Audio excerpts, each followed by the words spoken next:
Welcome back to California Cooking. You know, some weekends are made for eating and snacking in front of the TV.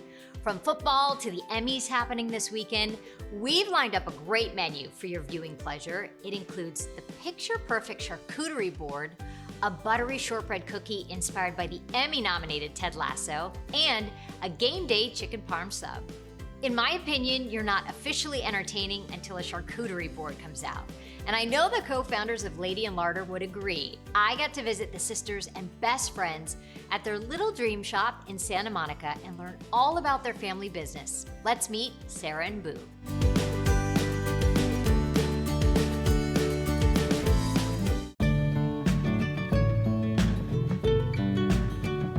Oh my gosh, Lady Larder, this store. I think I walked in, I'm like, this is my happy place. This is what I've been missing my whole life. By the way, twins, if you're looking, these two look awfully alike. Twins, Boo and Sarah. This is Boo, and that's Sarah. And Boo's a nickname. I said, like, my Boo? And she's like, yes. Yeah, absolutely. Yeah. How did this idea of Lady Larder come to be for you two? The idea started about 6-7 years ago. I had been private chefing for almost 10 years and was making cheese boards for clients. And Boo and I would co-produce events together. We co-produced my wedding, it was almost 9 years ago. And that wedding was like the funnest thing we ever did together. So we were like, oh, we should do more of these. We need to do more of this. And then that wedding ended up getting a lot of coverage at the time. And so then we had people reaching out wanting It's one of those things where you just kind of like say yes and figure it out later. Yeah. So we started co-producing events and doing all these side projects. So we knew we loved working together. We brought such different things to the table. We also knew what was available here in LA, and there wasn't really a place you could go and get a lot of this stuff. You'd have to visit multiple shops to like kind of build it, and it was really expensive and it was difficult. And so we thought, like, what if we just build a website and put it up, and then our brother was our first, like, our delivery driver at the time. And we're like, let's just see if anyone buys one. Like, let's just put it up there. And we had 3 sizes of boards. I remember the first order that wasn't someone we knew. Right. And I was like, oh, who is this person? But just a couple of months ago, you opened this spot here. Right, yeah. Okay, tell me, how is it to have a real shop? Just having people come back in and shop our cheesecakes and being able to operate like a full service cheese counter and have conversations about all of the incredible makers that we support. Well, how do you guys find your stuff? And you were saying that everything is from the US, a lot of it California. Yep, we try and really celebrate a sense of place in the shop. So support as many local producers as we can. And this is the first time we've had wine and beer available. Our last shop did not have a liquor license. So now that we have all this beautiful cheese, a lot of it from California, the beer and wine program completely supports that. Ladies, cheese is very lonely without wine. It true. is. It works great with beer too. You'd be surprised. Okay. Yeah. The other great thing is I saw a guy in his suit from work, came in and grabbed a sandwich. Yeah, the secret lunch menu is very popular. This kind of stuff, can I just touch this for a second and show you guys? The attention to detail. I mean, this is a lovely sandwich with, I'm sure, delicious meat and cheese, but it's the way it's wrapped, you guys, with your cute Lady Larder sticker, That's the paper. And I paint all the packaging. Yeah, we really do. We believe in the details, because if you're gonna buy a sandwich, why shouldn't it be in a beautiful paper? Yeah.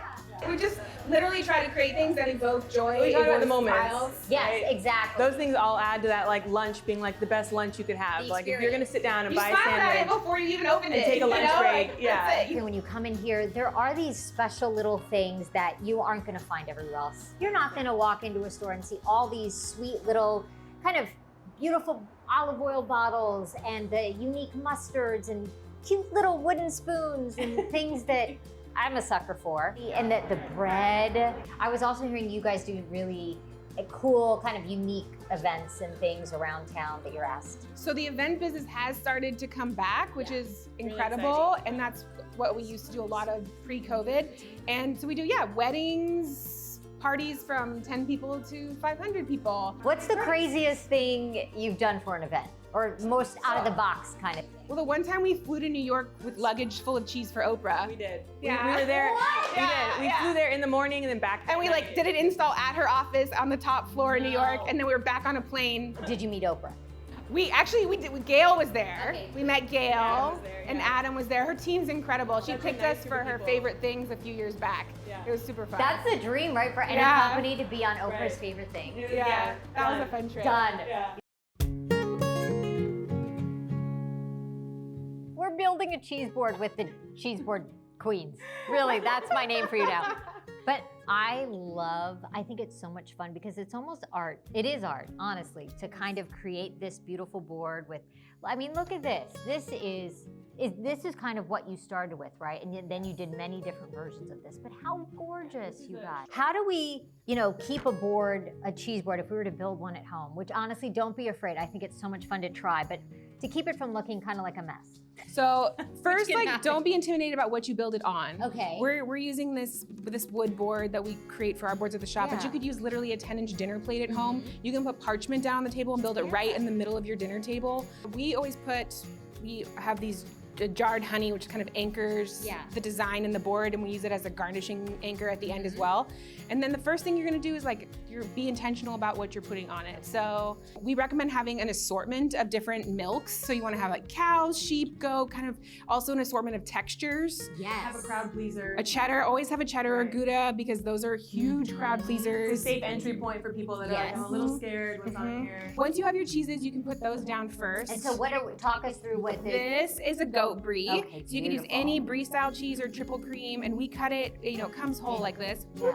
And we cut it in half like a bagel. And then we have this beautiful Cypress Grove Humble Fog goat cheese that has a vegetable asherine that runs through it. A little bit of blue cheese. And then with the cheddar, and we always have one cheese, and this can be the cheddar that we break down. And you can just crumble it naturally. Something that's already in smaller pieces, people less intimidating, can just grab a nibble. And then with the meats, and you can use anything you like. We are using an assortment of beautiful, as you see, different colors, different profiles, different sizes. And we always take the meats and we use them as borders on our displays. So all of your basic, your dried nuts and fruit don't go rolling off. Okay, so this is what we call the flour. So you fold it in half like a taco, and then you fold it in half again, and you get a little flour bed. You can tuck them on edges, you can tuck them, into a little corner here. After you lay your cheeses and meats, you see all these little negative space moments you created. That's where your dried fruit and nuts would go down. Okay. And so you can just whatever container they're in, the way that they kind of fall onto the board when you pour them is the prettiest way. Okay. And if there's pairings that you like if you walnuts and blue cheese, that's a win. You can put them near that to encourage people to eat them together. There's my blue cheese and my walnuts. Then these are tart cherries. Ooh, nice. And then these are beautiful medjool dates. Those pair so nice with blue cheese, so we'll tuck them kind of there to encourage people to eat them together. Nice. Pickly things, so cornichon and olives. And then when it comes to the fresh fruit, our general rule is largest to smallest, that you don't lose things. So right now the grapes are kind of we have several varieties here in the shop. You can add the grapes in clumps in a few sections. They can be as big or as small moment as you want. And then you're gonna add fresh fruit next. So we have an assortment of stone fruit, melon, citrus. With the smaller citrus, you can even just cut them in half. That's a beautiful way to display. And then we have figs, tuck them around. Over here, we've got the beautiful berries, with raspberries, blueberries. And you can just cluster these if you can find little pockets that need a fill. You just load up all the fruit you want, largest to smallest. Beautiful. You're really good at this. We're hiring. Oh my gosh, you guys. I don't know what you're doing after the morning segment. I'm telling you, this is my happy place to come build boards with you guys. You can use fresh herbs. You can use edible flowers. We like to put a little greenery, and we tuck them. We use the jar as an anchor just at the top here. The final touches. So we have some fresh honeycomb first. We'll do the pickled mustard seed. Have you ever had pickled mustard seed? No. Oh, it's so good. We like to place them just over the pickles. And then the honeycomb, you can just cut a nice big chunk of it, and it goes so well with all of the softer cheeses or the blue cheeses, and then just place it right on top. So pretty. These are gorgeous. Aren't they beautiful? Oh. I mean, come on. They bring it home. It's pretty as a picture, really. Thank you guys. Wow, I feel like you practiced. Yeah. I was up all night cheese boarding. I had such a great time with Sarah and Boo. So many goodies in their shop, and their love of cheese is frankly inspiring. You gotta go check out Lady and Larder in Santa Monica. Coming up, I'm cooking up a Chicken Parm Sub to kick off football season. But first, they're the biscuits that Ted Lasso brings his boss every single morning. I'm recreating those buttery shortbread cookies coming up next.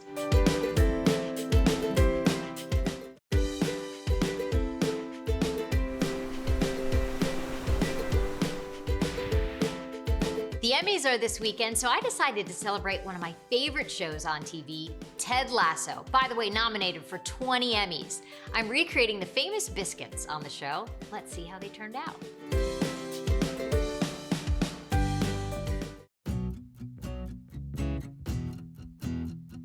So the Emmys are this weekend, and in honor of the most Emmy nominations for a comedy, Ted Lasso, I'm gonna make the biscuits that Ted brings his boss every morning, the little shortbread cookies. So it's kind of a cute thing. If you actually look on Pinterest or Google it, there's all these Ted Lasso biscuit recipes. Of course, in the UK, they call them biscuits.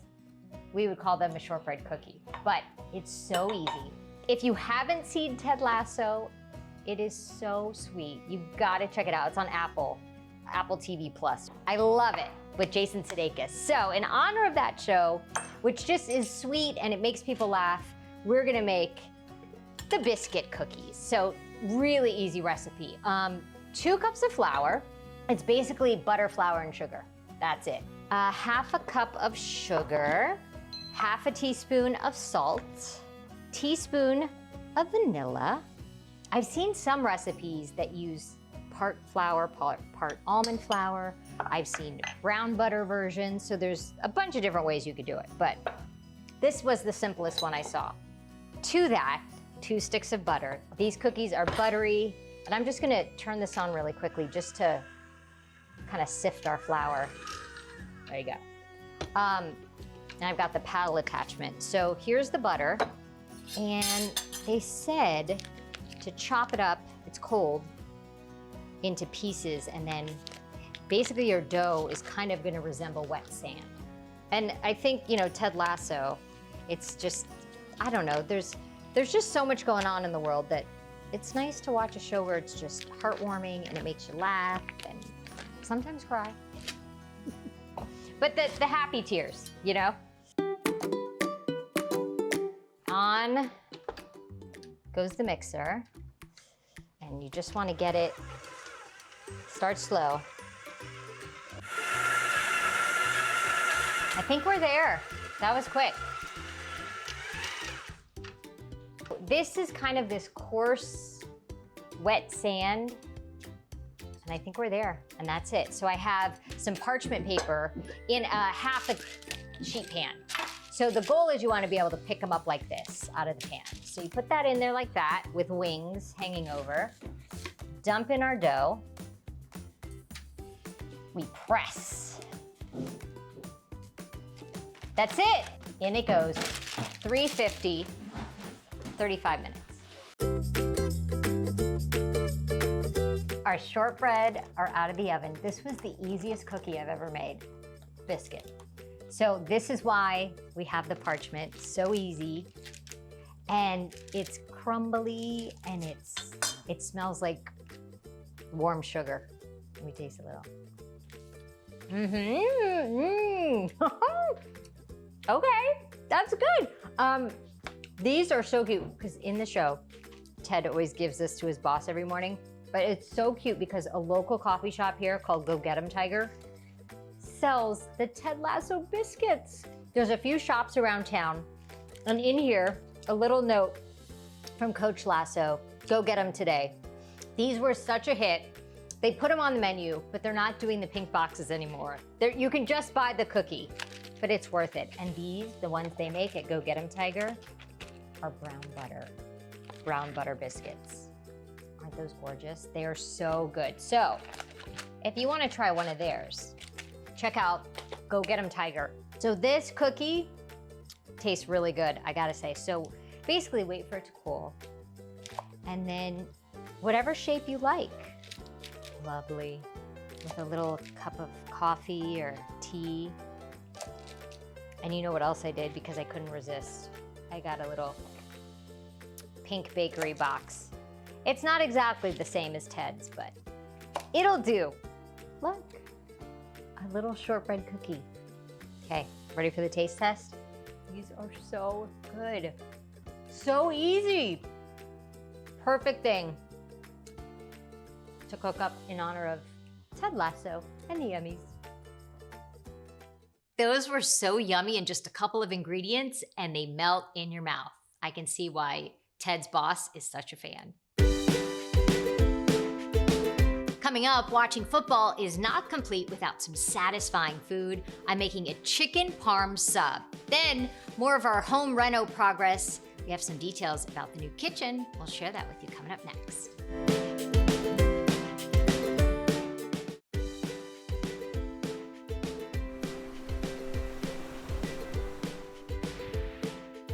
Football season is here, and I have a good feeling about the Cleveland Browns this year, my favorite team, although we know how that goes usually. Anyway, I'm making a Chicken Parm Sub, and boy, is it good. Take a look.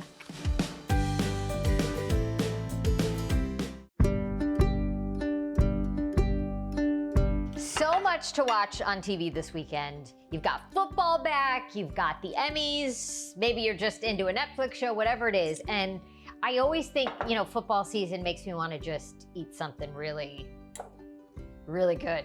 I'm gonna make a chicken Parmesan Sub. Anything between two pieces of bread is cool with me, but it's actually a lot easier than you think to do a chicken Parm Sub. It's all about your dredging station. I've got my panko breadcrumbs. I love panko because I think they're a little crispier. You've got 2 eggs over here and just regular flour. And what I'm gonna do is season each layer because you want the chicken to have a lot of flavor. And this is some garlic. So I have garlic powder going in the egg, going in the flour and the panko. You wanna hit salt in all 3 of your stations. A little oregano, I think would be nice. I'm just gonna pepper the chicken directly, salt and pepper it. So what I did is I got some chicken breasts, but I want them thinner because they're gonna go on the sub. So I basically cut them lengthwise to basically cut them in half, and then I put them in a Ziploc. Usually I'd have a bigger Ziploc, but I'm out of all the gallon size. And then you just lightly pound it. We start with the flour. The flour helps the egg stick. And then we stick it in the egg wash and then into our panko.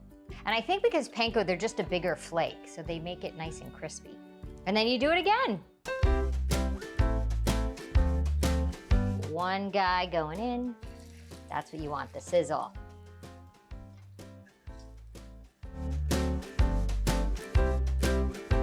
When the chicken comes out of the pan, I just want to keep it warm and actually make sure it's cooked all the way through. So I just pop it in a low oven for a few minutes while I do the rest.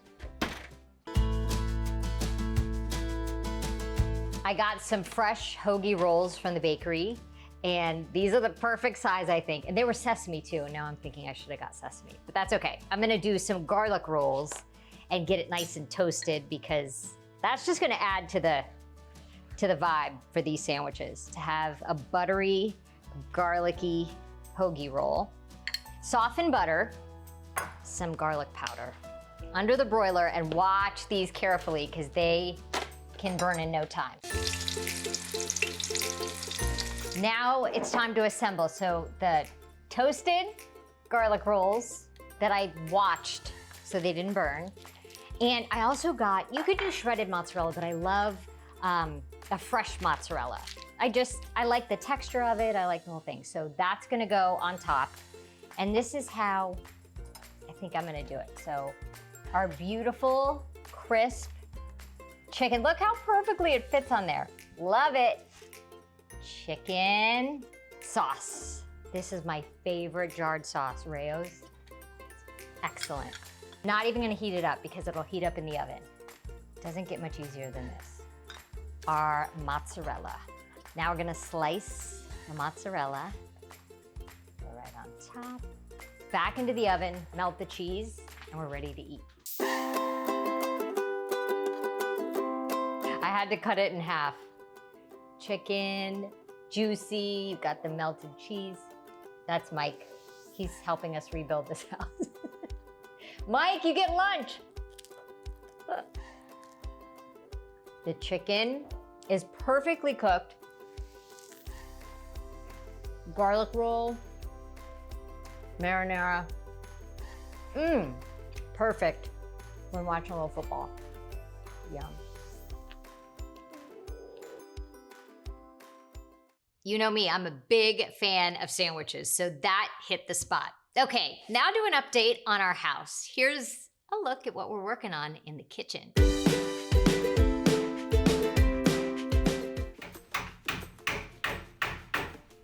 Welcome to my kitchen. So behind here, so this is where the kitchen ended, and behind here was kind of like a breakfast nook. And I thought, wouldn't it be cool if, to make the kitchen bigger and to give me more storage, what if I turn this into a pantry?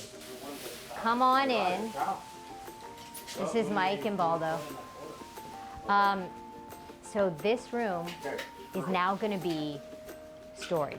So there's just gonna be pantry storage along this wall.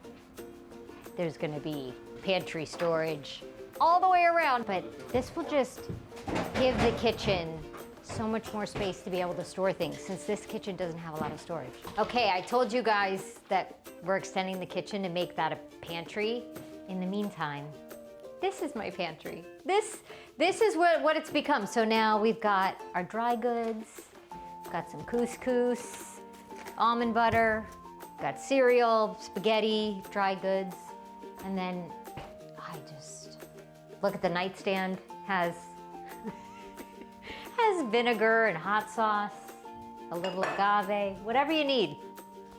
We've got, this is now the makeshift pantry. I mean, don't you all keep your dry goods in your guest room? I hope this is temporary. Well, thank you guys for being with us this week. I'll see you next time. Well, you guys, what do the labels mean? The little bowl. Yeah. Oh! This is the price? How chic! This is the coolest price tag ever!